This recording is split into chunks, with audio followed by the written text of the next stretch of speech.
show. I'm Grandmaster Varney Muff, the world's greatest puppy and rental, with you, the world's greatest working friends.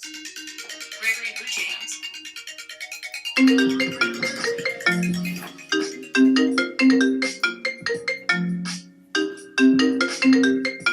What's up, bro?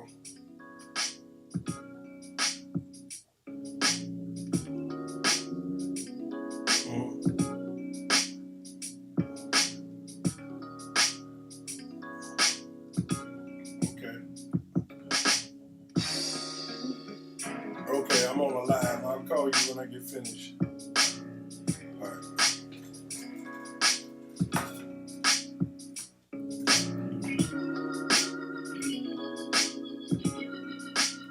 Y'all know what we're talking about today? Wild working heritage. I'm always telling y'all about wild working heritage. I don't know if y'all really listening to me, but it's real important.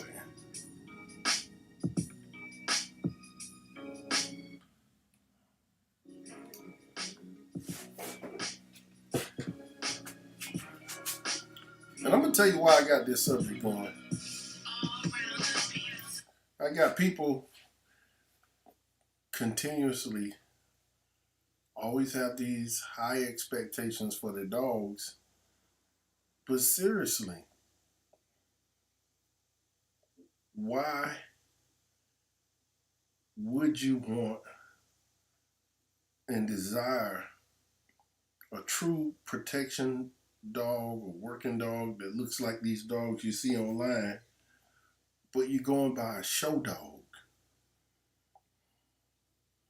Why do many of you buy dogs off Craigslist because it's a purebred shepherd dog or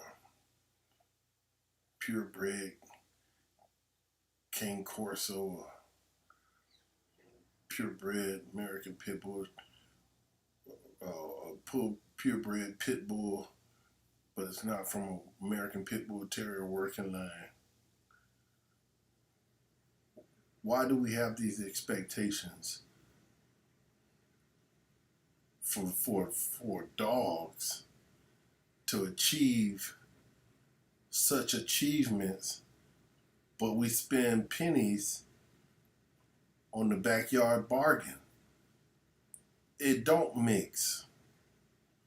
Let me say this, and I've been saying this. What's up, Royalty? I've been saying this over and over and over again. The heritage of a dog tells you what to expect your puppy to grow up and become. Watch this. So, you take a guy like Royalty Method and myself, and we're going to clone a human. I'm not going to go downtown in a crowd and pick one guy because he has some muscles or some big calves or muscles like Royalty, the muscle man, and say I'm going to clone him and make him out to be a top boxer or MMA fighter. Now, I'm not saying I might luck up. You might could train one of the greatest. But I want my chances to be way off the roof, right out of this world. I'm gonna go clone Mike Tyson. What if I want to breed the ultimate human? Well, I'm gonna breed Mike Tyson to a daughter of Floyd Mayweather. No, I'm gonna take that daughter and I'm gonna breed her to Roy Jones, Serena Williams. If I was trying to create another NASCAR winner, I'm gonna go dig up Dale Earnhardt. I guess that's the name. And I'm gonna clone. I'm gonna get some of his hair, and I'm gonna clone him the way he thought. Fearlessness and behind the wheel. I'm not gonna just go get some Joe Blow and breed him up and clone him. It's the same thing with your dog. You want the sire and the dam come from great working heritage. You want those grandsires and granddams come off of some excellent dogs from working heritage. Why? See, because your puppy is 50% the mother, 50% the sire. Let's just say that. Quarter of each one of those granddaddies and quarter of each one of those granddams. Why would you lessen your chances?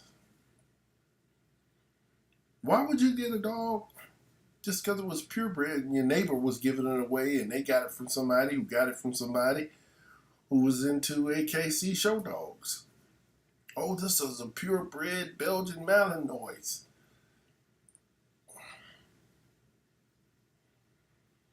Okay, it's purebred. But what does it do? See, if you want your dog to be a dog that excels, you got to equip yourself with the knowledge and the know-how. But not only equip yourself with the knowledge and the know-how and surround yourself with people that are trying to achieve those same likeness and goals, you got to start with a dog that comes from that kind of heritage. See, because you're going to get out here and you're going to spend money on dog food, medical, toys, equipment. You're going to become invested emotionally and financially. But why would you lessen your chances? See, those working dogs have what you call in their DNA the synchronization of genetics format that this puppy is going to display in its character, in its behaviors. He's going to mimic the dogs that came from his ancestors. That's why your dog is going to chase the ball out into the river after you show him. That's why he's going to do it so easily. That's why your dog's going to stay in a sit position for minutes. That's why he's going to be loyal and devoted and go into a down and come out of that sit into a heel. Recall and come because you equipped yourself with the knowledge on how to shape those behaviors. But that desire, that willingness, that devotion, that loyalty, that commitment comes from DNA.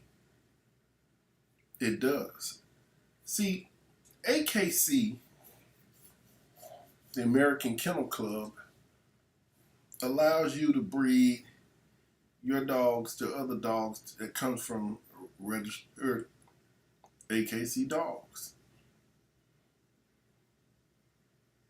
But AKC doesn't host protection events. AKC shuns line breeding dogs from uncles to daughters, sires to daughters, uncles to nieces, brother to auntie. You're trying to keep your genetic pure. So if this was some good barbecue sauce and it's already perfect, and you pour peroxide into the barbecue sauce, you just ruined the barbecue sauce. See, you mix the show dog with a working dog. Now you got a big mess right here. And then you're going to come to somebody who trains dogs and consult like I do, and you're going to be upset because you're going to feel like we should make your dog great because he has a beautiful purebred AKC paper. Paper doesn't mean much.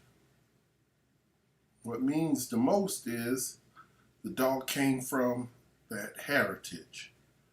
And so, today I'm just here in hopes that it triggers off the light bulb effect to future purchasers. Those who already have dogs, who are in the decision making of if their dog is doing well or not doing so well. Because even in having a dog from good heritage, he or she may not have had a great start. Being owned by somebody who's a imprinter that shapes behaviors in puppies, that bring out the best in that puppy, and so that puppy didn't get a good start, and so he displays a lot of unlikable character and ways that was taught to him or that he had to learn to survive, going into a lot of avoidance. But you can still take some of these dogs, especially when they come from working lines, and you can rectify those problems. Doc, what's happening? I see you in the house. Jello vibes. So it's like I really don't understand why many people online today have these show dogs, because it's purebred, and they just have these high expectations. And when you tell them, hey, listen, tell me about the dog's first 8 weeks of his life, and they don't know anything, and the breeder doesn't know anything.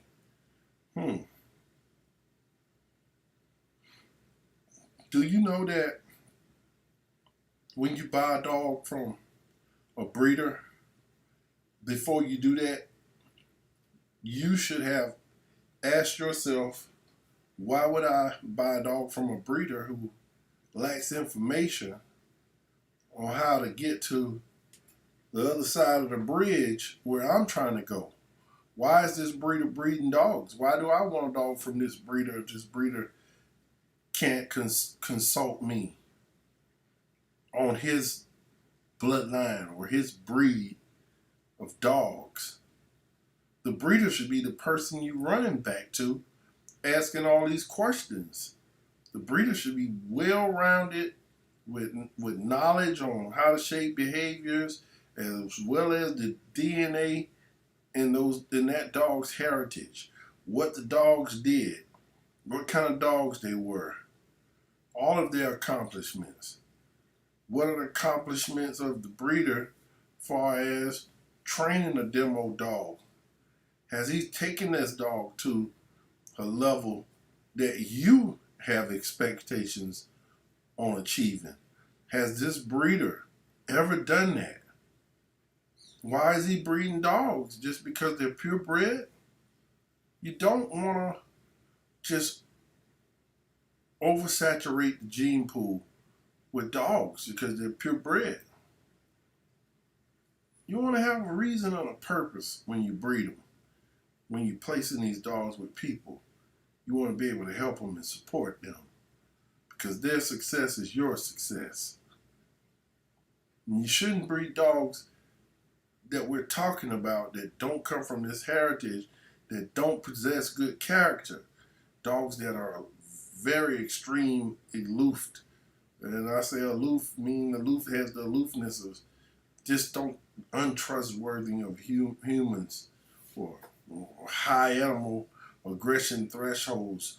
It could be good if you're out on a farm, if you want a dog that's kind of aggressive towards other animals. If you condition that dog to be very friendly and social with the animals on that property, and then maybe he'll protect those animals if you have cattle from other predators.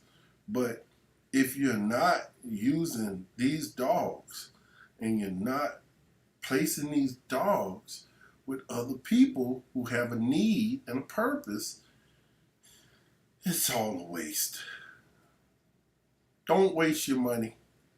Bottom line, don't waste your money. Don't waste your money investing in dogs that don't come from good heritage.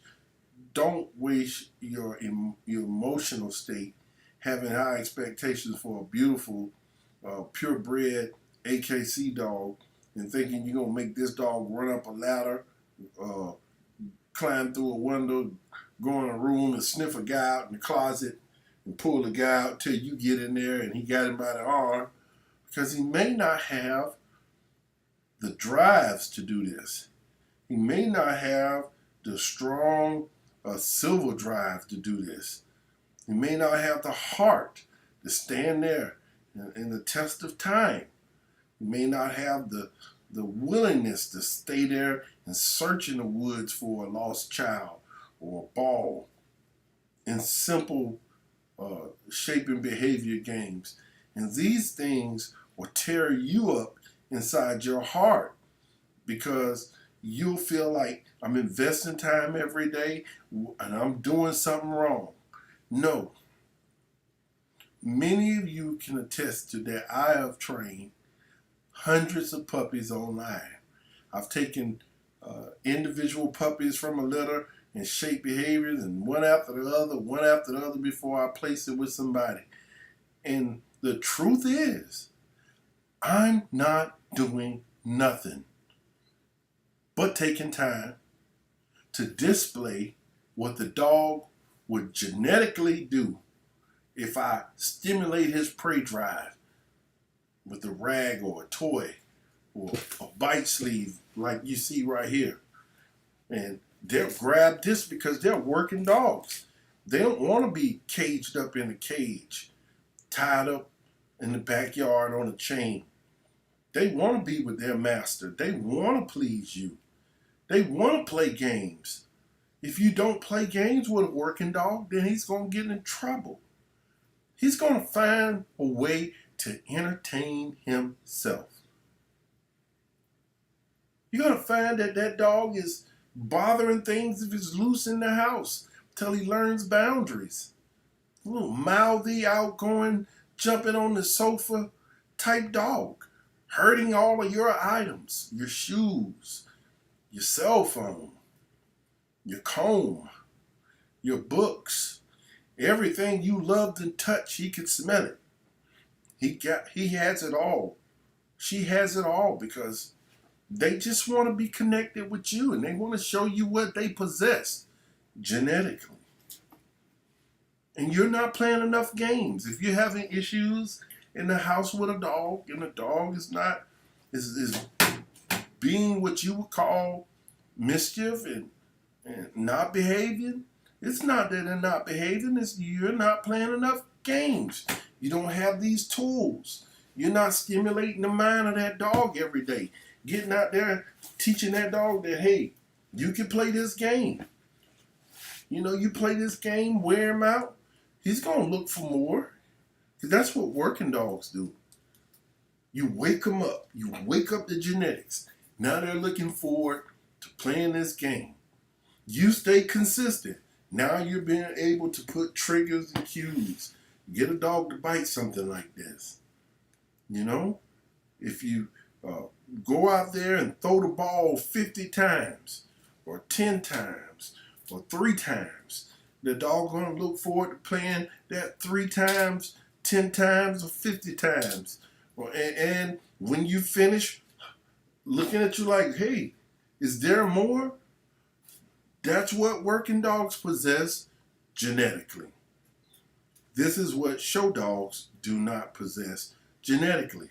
Show dogs are normally dogs that are bred for a standard.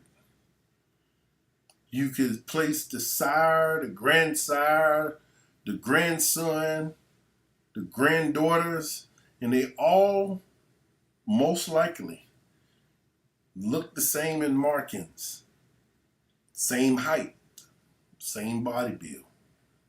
You get these newbies say, how big are those pups going to be? Well, when you're breeding show dogs, we can say, oh, they're all 65 and males, and the females are or 48, 54. But when you're breeding working dogs, you don't know how big they're going to be, because I breed my dog to somebody like Doc Dog. And Doc Dog is 90. My dog is 68. And we breed it to somebody like Lamar's dog. And Lamar's dog uh, is almost 100. Well, we don't want them too big, so we might go with the smaller dog. We might have some small ones in there. And the big ones, we have a purpose for the big ones. And the small ones, we use them for another purpose. Because, big dogs can't jump out of a helicopter on somebody's back. We don't want that. I don't want that on my back. Some young military guy with a lot of ambition, he don't want that. He want to achieve the goal of having a small, compact dog that can uh, do scent detection and find explosives, while he's out there fighting for the freedom of Americans, and he want to return home after all of this deployment. And the big dogs we might put in to protect somebody's business, or at someone's home, for intimidation, or for someone's wife to walk on in the park, or take nightly jogs because she works in the daytime and she needs an intimidating dog, and not necessarily put it on somebody, but she needs a dog that's intimidating. And that's going to be a perfect dog for her. But he'll come from good genetics, so he'll follow through and bite somebody because of the games you paint pictures with those dogs and shape the behaviors with those dogs with this kind of equipment. And that's what working dogs do genetically. That's what show dogs don't do genetically. Because show dogs are dogs that normally have a mild temperament. So they can be in the house and look pretty, and don't make a lot of noise, hopefully, in the kennel. Well, that's not always true, of course. But show dogs are bred to be a milder dog.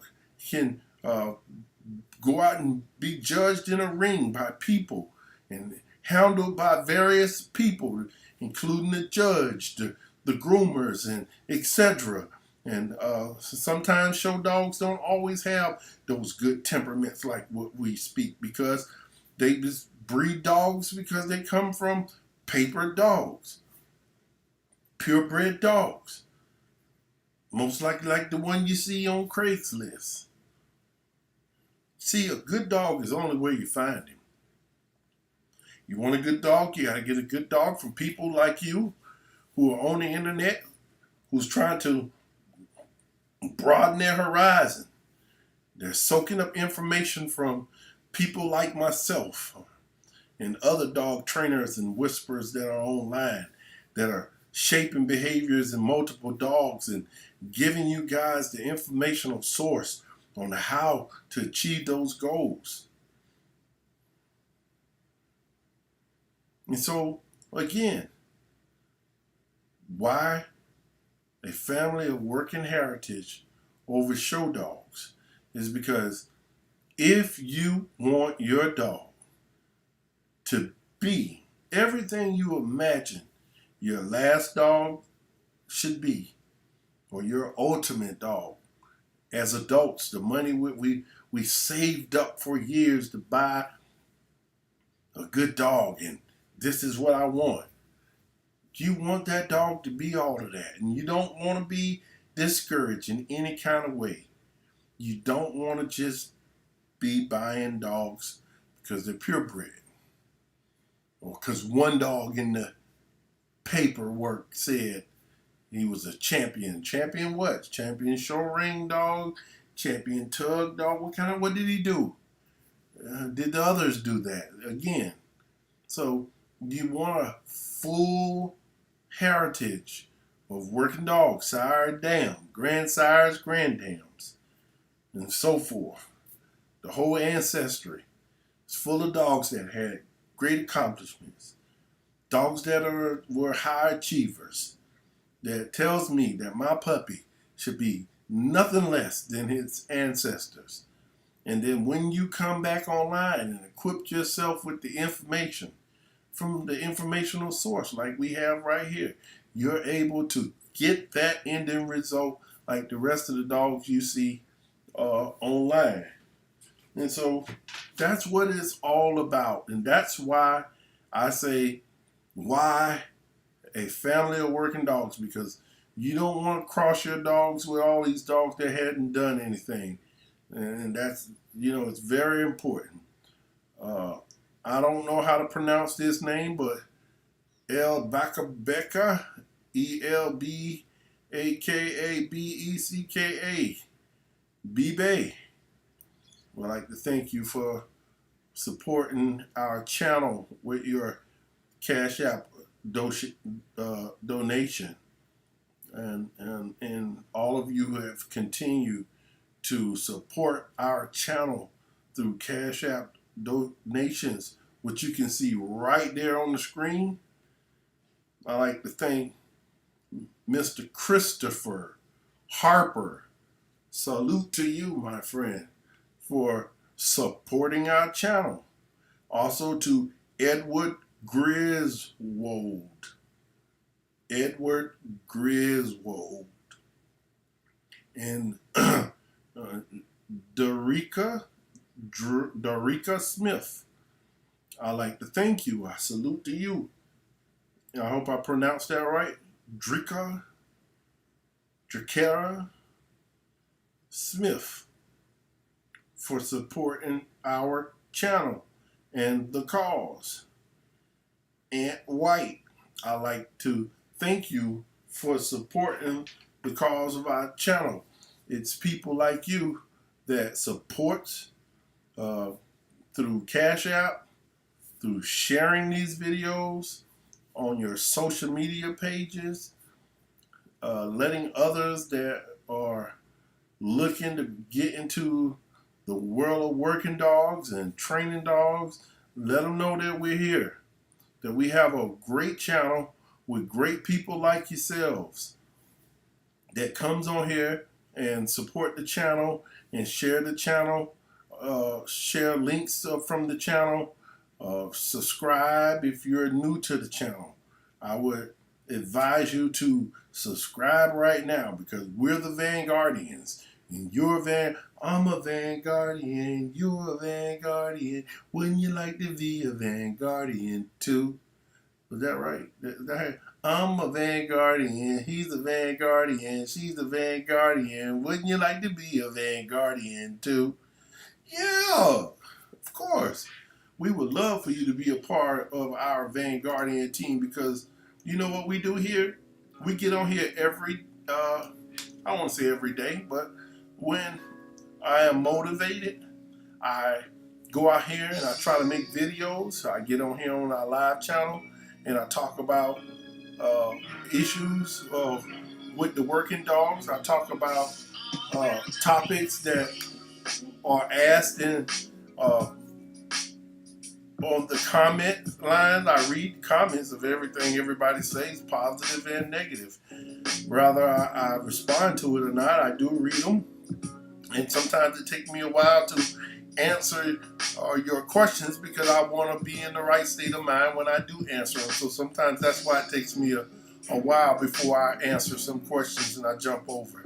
And being in this dog world, I don't want any of you to feel like I don't feel your question is important enough not to answer. It's just I want to answer it right when I do answer it because it matters to a lot of you. A lot of you guys look up to me, and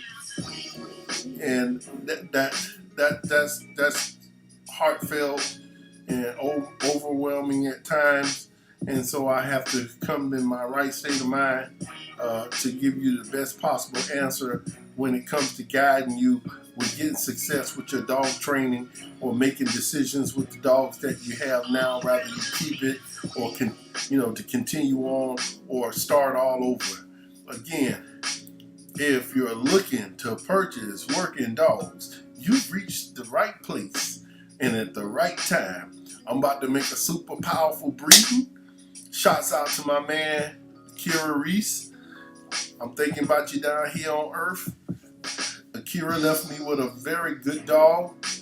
His mom, them, tried to give me a lot of dogs as well. But I got that crazy female Envy, and she's in heat. I'll be breeding her this Friday. So if you guys want a dog off a super dog, I got Kodak's little mate sister. I'm gonna make this breed. And boy, they gonna be some fire hot dogs. Cause guess what? I'm gonna breed her to one of Nero's sons, and it's gonna be popping. So I'm bringing the Nero's line back, some very high intense civil aggression type dog. Into this female, of course, Envy. She'll run. She's a lot more different than Kodak. Let's see, can I run this video of Envy?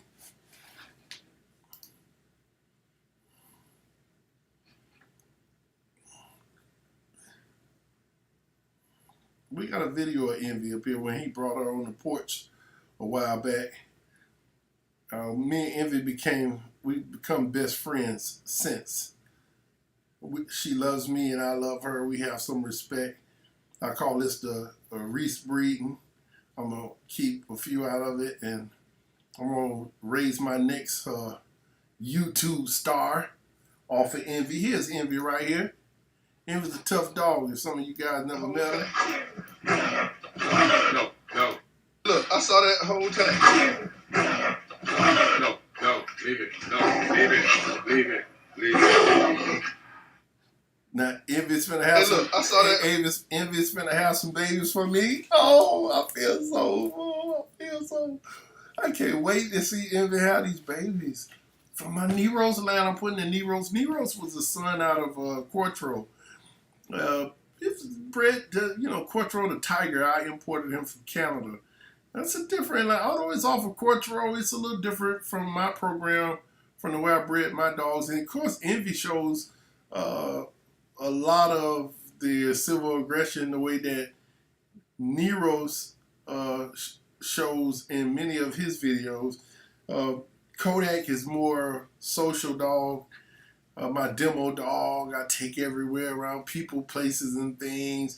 Knows not to, display any type of aggression unless told, and he will, he without showing the verbal side of his aggression.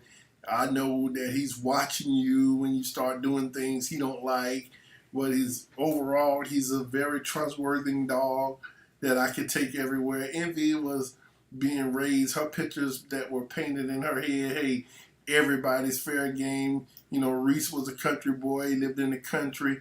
He wanted a real tough dog. So I said, hey, you know what? When I first bred her, you want the first pick of a female, I got a female that I'm going to pick for you. I'm going to give you the asshole. He was like, I'm like, are you ready for that? He was like, yeah, I want a bad dog. I said, I'll tell you what, I can tell you how my puppy's going to act when they get, become adult dogs, when they get grown. I can tell it in puppies how they going to act. So he said, okay, I'll take the little tough girl. I said, I'm going to give you the baddest bitch in the whole litter. And I had to separate her from other puppies. When she was about 4 or 5 weeks old, I had to put her in a single kennel by herself. So she wasn't like still sucking on the mama like Kodak stayed on his mama till she was 15, 16 weeks old. He was still sucking milk. I mean, a big old sorry dog just chasing behind his mama because he wanted to be with her more than with humans. So I started taking him away from her to break that bond that he had, just wanting to be with the other dogs than to be with me. And Envy didn't get that kind of milk and play with other dogs because she was just like just like bad. Like she was ferocious. She was that demon. She was ready to play that game. And if you triggered her prey drives and you wiggled that thing, she was gonna scream and holler to get it, like how you see some of the screaming demons do. Well, that was her. She was just a nut case. And he took her home and he trained her up just the way I trained Kodak, and I was impressed. And then he brought her back, and this was her, and he never take her back home. So, he bred her once to back to her sire, Otis. So she had double bred pups. Then he brought her back to me, and we were going to breed her again. And of course, Reese lost his life last month in a car accident, and she was still here. And this is her. Hey, look, I saw that whole time. No, leave it. No, leave it. Leave it. Leave it. Whole time. No, leave it. No, leave it. Leave it. Leave it. Hey, look, I saw. So I'm finna have a little off of Envy. Envy's my girl now. I take Envy for some walks now. We go walk in and we do all that. I'm the grandmaster. I'm not scared of no dog. Especially if they come from working dogs. I know how to, shape behavior. I took Carlos Van Voss, PH1 Metloff, was once the #1 dog in the world. At that event, at the time he went out there, he did it twice. Perfect score his second time. First time he was a little, aggressive to where he lost a few points not to get his perfect score. And they went back that second year and did that, got his perfect score. He was a very rough dog like that. Everybody said he was going to hurt me and blah, blah, blah, which is her mother's mother. So her grandmother's sire, she possessed some of those traits in their genetics. So you got those dogs that are high in silver drive, and you got those that are mildly balanced, and she's one of those high silver drive dogs out of that breeding, because like I say, this is Kodak's litter mate sister from the same breeding. Whole time. No, leave it. No, leave it. Leave it. I just like hearing Reese talk on there. I hear Reese's voice. I saw that whole time.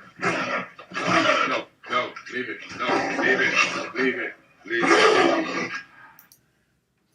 And so if you're looking for a working puppy, just know I'm going to make this breeding Friday. Of course, I'm going to post it when I make the breeding.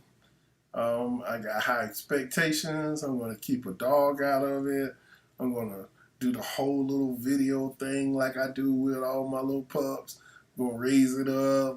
I might even name the little puppy Akira. Yeah, Akira. I'm going to name a puppy out of Akira. And tribute to my boy Reese. And if you want to be a part of that and you want to have a puppy out of this breeding, don't be afraid to pick up the phone right up there, top left corner, 904-450-3339. Get your deposit in to get on this waiting list so that you don't miss out on the greatness that is to come. Again, we need your support to keep it going. If you need equipment, don't be afraid to call. I'm making equipment every day. Leg sleeves, arm sleeve, tug toys, scented balls. We have it all right here at Vanguard K9. Again, 904-450-3339. No donation too small or too big. Anything you guys do to keep the wheels spinning, to keep it where we here every day, I appreciate you. And until the next video, my friends, happy training. Vanguard, what up, Doc? What up, Doc? Lamar, what up, Lamar? Yo, what up, Jello vibes with the guard dogs. I know who that is. Yeah, royalty methods. Until the next video.